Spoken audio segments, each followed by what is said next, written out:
একটা সোনার আংটি, একটা ময়ূরপঙ্খী ধুতি, পাঞ্জাবির জন্য সোনার বোতাম। আমি সেই বিকেল থেকে কি এত লেখাপড়া করছো বলো তো? চিঠি লিখছি। তা কাকে চিঠি লিখছো শুনি শুনি? আমার শাশুড়ি মাকে লিখছি গো গিন্নি। আমার মাকে হঠাৎ চিঠি লিখছো কেন? এক সপ্তাহ পরেই তো জামাই ষষ্ঠী, তাই মন্ত্রীমশাই সব আবদারগুলো একে একে লিখে ফেলেছেন। তুমি আমার মায়ের কাছে আবার কি আবদার করছো বলো তো? বেশি কিছু না, ওই আমাকে চিঠি পাঠিয়ে নিমন্ত্রণ করতে হবে, তারপর সাদা ঘোড়ায় করে নিয়ে যেতে হবে আমাকে, 3 দিন আদর যত্ন করে খাওয়াতে হবে, সোনার আংটি, ময়ূরপঙ্খী ধুতি, সোনার বোতাম, গলার হার, এই সব উপহার দিতে হবে। তুমি কি পাগল হয়ে গেছো? আমার মায়ের কাছে এত কিছু হ্যাংলার মতন চাইছো কেন? দেখো গিন্নি, আমি তো কৃষ্ণনগরের মন্ত্রী, আমার তো একটা আভিজাত্য আছে। আমাকে এরকম রাজকীয় ভাবে নিমন্ত্রণ না করলে আমি এবারে মানবো না। আমার মা এসব পারবেন না। আমি ওই শুধু আম, লিচু, কাঁঠাল খেয়ে জামাই ষষ্ঠী কাটাতে পারবো না। তাহলে তোমাকে যেতে হবে না, আমি একাই চলে যাব। কি জামাই ছাড়া জামাই ষষ্ঠী? হ্যাঁ হ্যাঁ, আমি আগামীকাল সকালেই চলে যাব। এই পোড়া কপালের সংসারে যত কম থাকা যায় ততই ভালো।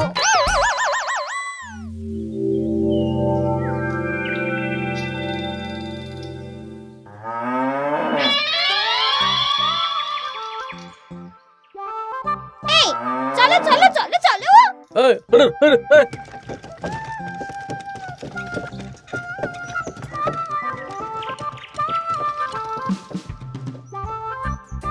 এটা আমার সাথে কি হলো রে বটা ঘটা? লোভে পাপ আর পাপে চাপ হয়ে গেল।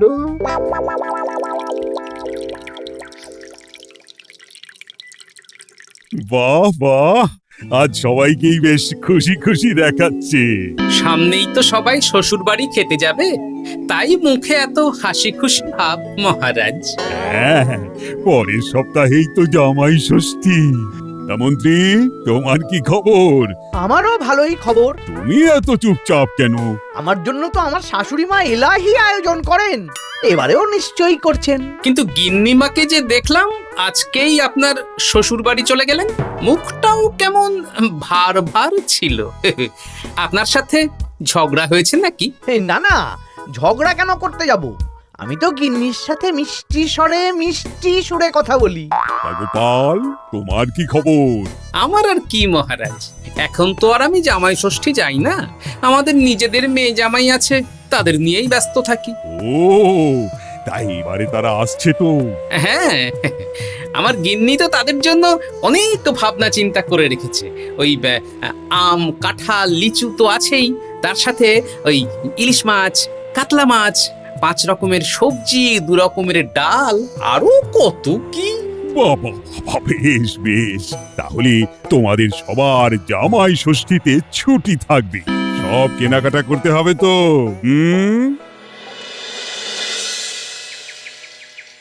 মাথাটা খারাপ হয়ে যাচ্ছে রে, সবাই চব্যচস্য খাবে।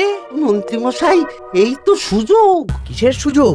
আমি বলতে চাইছিলাম যে এই সময় সব সভাসদেরাই তো জামাই ষষ্ঠীর নিমন্ত্রণ রক্ষা করতে শ্বশুর বাড়ি যাবে, আর সবাই কিছু না কিছু কিনে নিয়ে যাবে। হ্যাঁ, শাড়ি, গয়না, মিষ্টি। আর গোপাল তো ওর জামাইয়ের তদবির করতেই ব্যস্ত থাকবে, গোপালও কেনাকাটা করবে, তাই এই সুযোগটা হাতছাড়া করা যাবে না।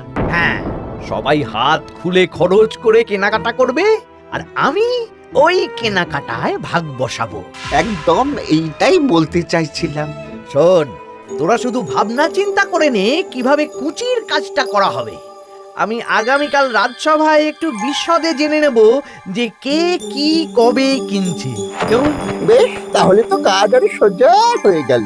আমরা সোজা কাজ করব, আপনি মজা নেবেন। একদম।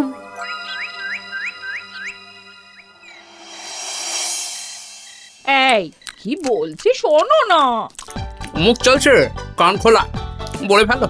আমি আমাদের জামাইয়ের জন্য একটা আংটি আর মেয়ের জন্য একটা নাক ছাবি বায়না করে এসেছি। হ্যাঁ, মানে তুমি আগামীকাল সন্ধ্যাবেলা দাম মিটিয়ে দিয়ে ওগুলো নিয়ে আসবে, কেমন? ওরে বাবারে কি হলো গো? ষাট ষাট কি হলো?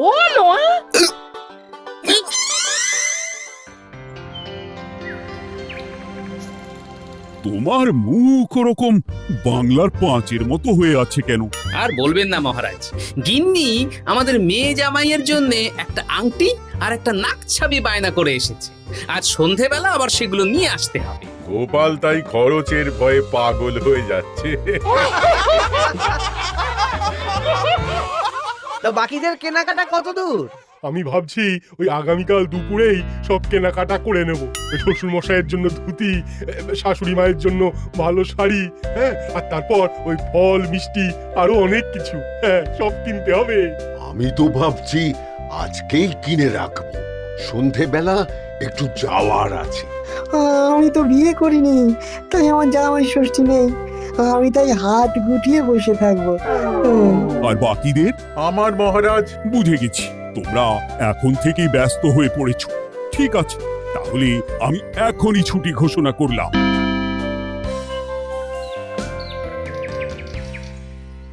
আরে আমার আজকের ভাগ্যটা এতটাই চওড়া যে রাজসভায় শুরুতেই ওই আলোচনা শুরু হয়ে গেল। মানে মানে গোপালের মুখ ভার ছিল, নিজেই কারণ বলে দিল যে আজকে সন্ধ্যাবেলা জামাই আর মেয়ের গয়না কিনতে যাবে। আচ্ছা, আর বাকিরা? বাকিদের ব্যাপারও জেনে নিয়েছি। আমি একটা তালিকা বানিয়ে রেখেছি। কিসের তালিকা? এই যে কে কখন কি উপহার কিনতে যাবে। আরে বাস, তোরা দিনে রাতে চুরি কর, বুঝলি, সারা রাজ্যে চুরি কর। রাঘব বোয়ালের খবর তো আমি দিয়েই দিলাম। এর সাথে সাধারণ প্রজাদের ঘরেও চুরি করব? একদম। মন্ত্রীমশাই, এবারে হিসেবটা 50-50 হবে তো? মানে ওই আমরা যা চুরি করে আনবো তার অর্ধেক আপনার আর অর্ধেক আমাদের। কারণ এবারে তো আর গিন্নিমা নেই, তাই আপনার খরচ নেই। এই তোরা কার সাথে কার তুলনা করছিস? আমি এই রাজ্যের মন্ত্রী, তোদের কাজ দিচ্ছি, এটাই তোদের অনেক ভাগ্যের ব্যাপার। হ্যাঁ না, হ্যাঁ, যা পাওয়া যাবে তার 80 ভাগ আমার আর 20 ভাগ তোদের। তোরা দুজনে ওই 10-10 করে নিস, যদি না পোষায় বলে দিস। আরে বাবারে, না না, ঠিক আছে, আপনার শর্তেই রাজি। তোরা চুরি করবি মুখ ঢেকে বা মুখে কালো রং করে, আর গায়ে হাতে তেল মেখে নিবি, ভুলিস না। আচ্ছা মন্ত্রী মশাই। আমি সব সভাসদদের আজকে থেকেই জামাই ষষ্ঠীর ছুটি দিয়ে দিয়েছি। ভালোই করেছেন, চলুন না আমরাও আগামীকাল বেরিয়ে পড়ি। হ্যাঁ, তাহলে তো ভালোই হয়। সারা দিন রাত এত কাজের চাপ, এত হিসেব নিকেশ, কয়েকদিন একটু ঘুরে এলে মাথাটা হালকা হবে। তাহলে মহারাজ, আমি এখনই সব গুছিয়ে রাখতে বলছি, কাল সকাল সকাল বেরিয়ে পড়ব। বেশ বেশ, তাই করো, সেটাই ভালো হবে।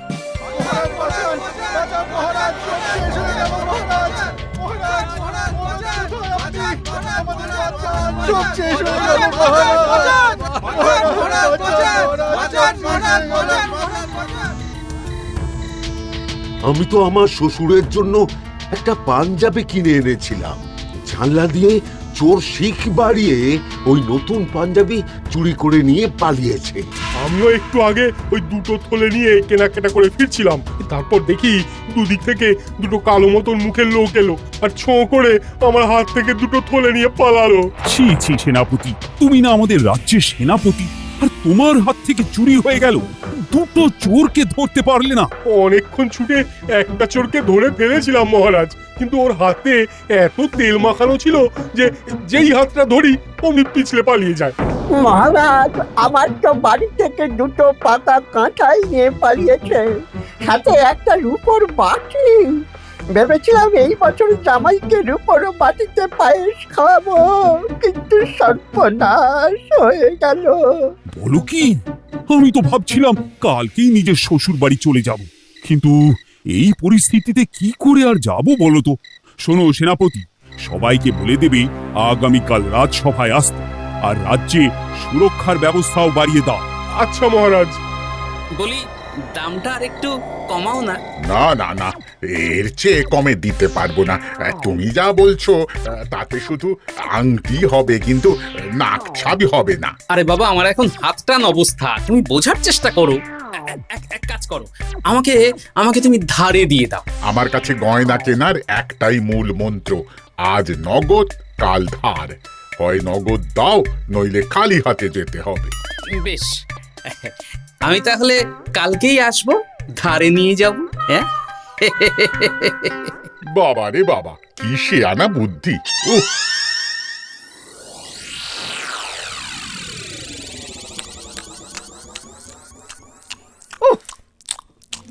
একেই বলে চুরি বিদ্যা বড় বিদ্যা, যদি না পড়ো ধরা। ধরা পড়লেই পড়তে হবে হাতে হাত করা। আজকে সন্ধ্যাবেলা তো গোপালের গয়না কিনতে যাওয়ার কথা ছিল, সেটার কি হলো? ধুর, ও যা কিপটে, ও বলছে ধারে গয়না দিন। আমি তো সাকরার দোকানের বাইরে ঠায় দাঁড়িয়েছিলাম, গোপাল খালি হাতে বাড়ি গেল আর আমিও খালি হাতে চলে এলাম। গোপালের এই চওড়া কপাল! কিন্তু সুযোগ একবার পেলে আমরা হাতছাড়া করব না। হ্যাঁ, তোমাকে যে এত করে বললাম সন্ধেবেলা জামাইয়ের আংটি আর মেয়ের নাক চাবিটা নিয়ে এসো, তা কথা কানে যায়নি নাকি? ও শেখ রাজা দাম চাইলো, তা শুনেই আমার মাথা খারাপ হয়ে গেল। মানেটা কি? শেখরা বলেছে আজ নগদ কাল ধার, তাই আমি কালকে ধারে নিয়ে আসবো। ওহ, তোমাকে নিয়ে আর পারি না। হ্যাঁ, মেলা কথা না বলে খেতে দাও দেখি। দিচ্ছি তা বলি, রাজ্যের খবর কিছু শুনেছো? হ্যাঁ, কি খবর? এই যে আজকে সন্ধেবেলায় অনেক জায়গায় চুরি হয়েছে। হ্যাঁ, বলো কি? হ্যাঁ গো হ্যাঁ, আগামীকাল তোমাদের রাজসভার ছুটি বাতিল। রাজবাড়ি থেকে লোক এসেছিল, জানিয়ে গেছে। ব্যাপারটা কি? বলছি হাত পা ধুয়ে নাও, খেতে বসো। বলছি দাঁড়াও।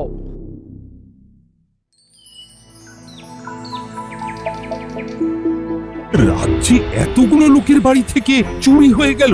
ভগবানের অশেষ করুণা মহারাজ, আমার বাড়ি থেকে এখনো চুরি হয়নি। হয়নি তো কি হয়েছে, হবে।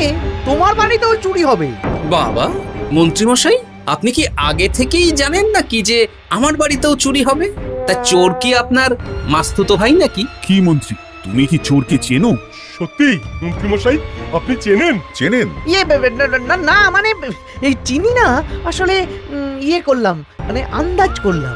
কোন যুক্তিতে আন্দাজ করলেন মন্ত্রীমশাই? না আসলে যারা যারা এই বছর জামাই ষষ্ঠীতে যাচ্ছে বা জামাই আদরের আয়োজন করেছে, চোর বেছে বেছে তাদেরই চুরি করছে তো, তাই আর কি। ও, বুঝেছি। এটার সাথে মন্ত্রীমশাইয়ের একটা যোগ থাকলেও থাকতে পারে।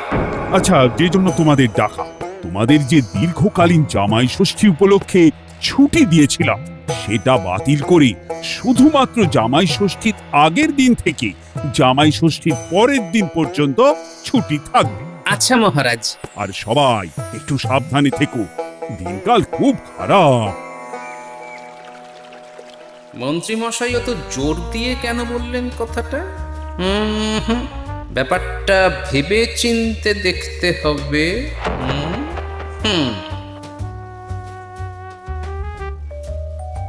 এই তো পুটি, এই পুটি, শোন। বলো। বলছি, তুই বাড়ি যাচ্ছিস তো? হ্যাঁ গো দাদু। শোন না, তোর বাবাকে একবার দুপুরবেলা আমার সাথে দেখা করতে বলিস তো। আচ্ছা দাদু, ঠিক আছে, আমি বলে দেব। বেশ, এই তাড়াতাড়ি আসতে বলিস, কিন্তু বেশি দেরি যেন না করে। ঠিক আছে গো দাদু, বলে দেব।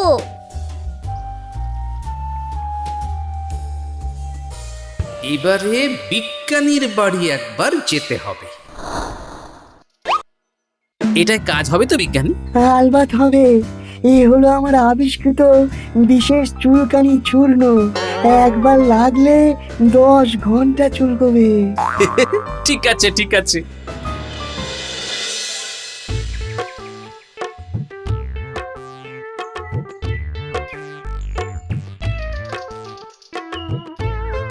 ও গোপাল দাদা, তুমি আমাকে ডেকেছো? হ্যাঁ, শোনো পুটির বাবা, তোমাকে একটা কাজ করতে হবে। বলো কি কাজ? তুমি আজ বিকেলে আমাকে একটা বড় ঝুড়িতে সবজি দেবে। শুধু সবজি না, সবজির সাথে ওই ফল মূল মাছ সবকিছু টাটকা না হলেও চলবে। সেটা আবার কেন? সে পরে বলবো। আচ্ছা গোপাল দাদা।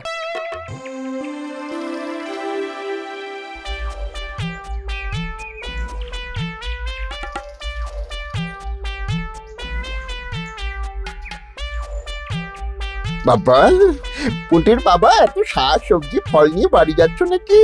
না, গোপাল দাদার বাড়ি যাচ্ছি। জামাই ষষ্ঠীর এলাহি আয়োজন করেছে তো। ও তাই তো তাই তো, বেশ বেশ, যাও যাও যাও।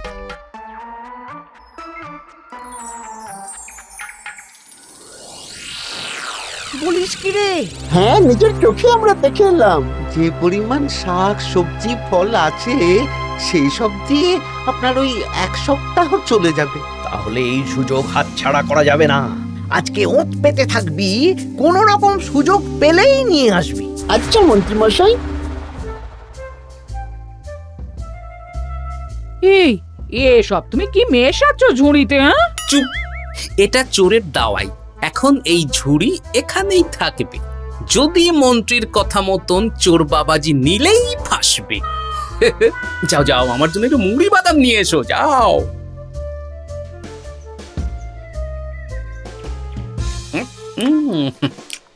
আহা, মুড়ির কি স্বাদ!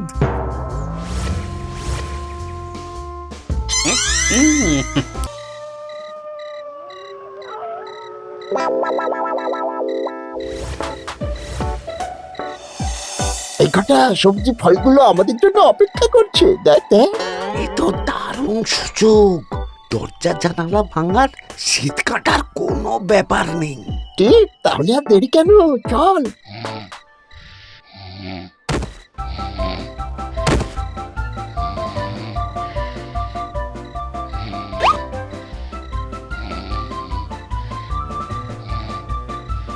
বাবা রে, কি চুল করছে রে? ওরে বাবা রে, আমারও হাত চুল করছে। ওরে বাবা রে, চুল করছে তো। ওরে বাবা রে। এই কে রে? এই সেরেছে, গোপাল চলে এসেছে। আর পালানোর পথ নেই। এবার আমরা কোথায় যাব? কোথাও যেতে পারবি না, সারা রাত এই উঠোনেই গোল গোল করে ঘুরতে থাক।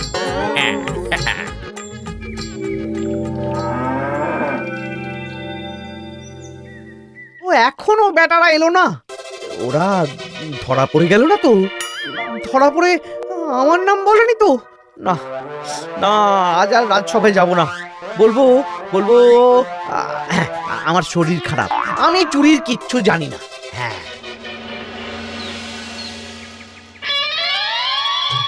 শুধু মন্ত্রী আসেন। মন্ত্রীমশাই ভয়ে আসেননি মহারাজ। মানে মন্ত্রীমশাইয়ের 2 বিষাক্ত হাত ধরা পড়ে গেছে। এরা দুজনে মন্ত্রীমশাইয়ের নির্দেশে সবার বাড়ি বাড়ি চুরি করেছে, ছিনতাই করেছে। তাহলে আর দেরি কেন, চলুন মন্ত্রীকে ধরে আনি। এ না হয় ধরবেন, কিন্তু উনি যদি অস্বীকার করেন, কারণ চুরির সময় উনি তো উপস্থিত ছিলেন না, যদি বটা ঘটার কথা অস্বীকার করেন। সে ভাবনাও আমার ভাবা আছে। শোন বটা ঘটা, এই তো ভালো বুদ্ধি, চলো সবাই।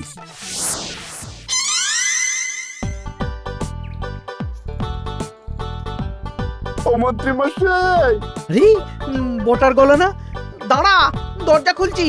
না না, খবরদার না, এখন দরজা খুলবেন না। আরে কেন? দরজা খুললে কি হবে? বলছি তো খুলবেন না, আমরা এখান থেকেই কথা বলবো। তোদের চিন্তায় আমি পাগল হয়ে যাচ্ছিলাম। তোদের যে গতকাল সন্ধ্যাবেলা গোপালের বাড়িতে চুরি করতে পাঠালাম, সেটার কি হলো? সেটা আমি পরে বলবো, আগে বলুন আপনি আজ রাজসভায় যাননি কেন? আরে ভয়ে ভয়ে, আমি ভাবলাম তোরা ধরা পড়ে গেছিস। এবার আপনি দরজা খুললেই দেখতে পাবেন আমরা কি এনেছি। একবার বলে দরজা খুলুন, একবার বলে খুলবেন না। কি হচ্ছেটা কি বটা? এ কি? মন্ত্রী, তাহলে তুমি সেই চোরের মাথা। মানে মাস্তুতো ভাই, আমার চালে সব নিজের মুখেই স্বীকার করে নিলেন, আর কিছু না বললেও হবে। না না না না না না, আরে ওই তো আমার চুরি যাওয়া জিনিস। ওই তো আমার শ্বশুর মশাইয়ের গিলে করা পাঞ্জাবি। সেনাপতি, মন্ত্রীকে আর বটা ঘটাকে কারাগারে নিয়ে গিয়ে আচ্ছা সে ধোলাই দাও। একদম মেরে জামাই আদর করব, চলুন। আবার ধরা পড়ে গেলাম। এবার সবার ছুটি, যাও যাও, আনন্দ করো, খাও আর খাওয়াও।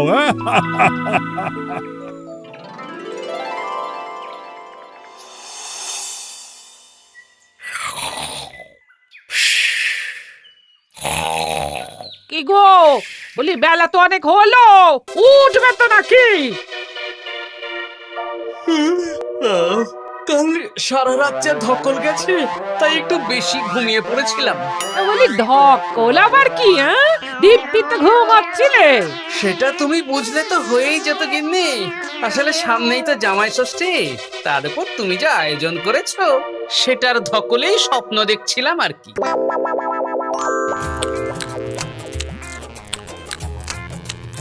জমানো দই, দমদমাট খাবার, দারুণ হয়েছে রান্না। জমজমাট জামাই ষষ্ঠী, শুরু হবে আমার কান্না।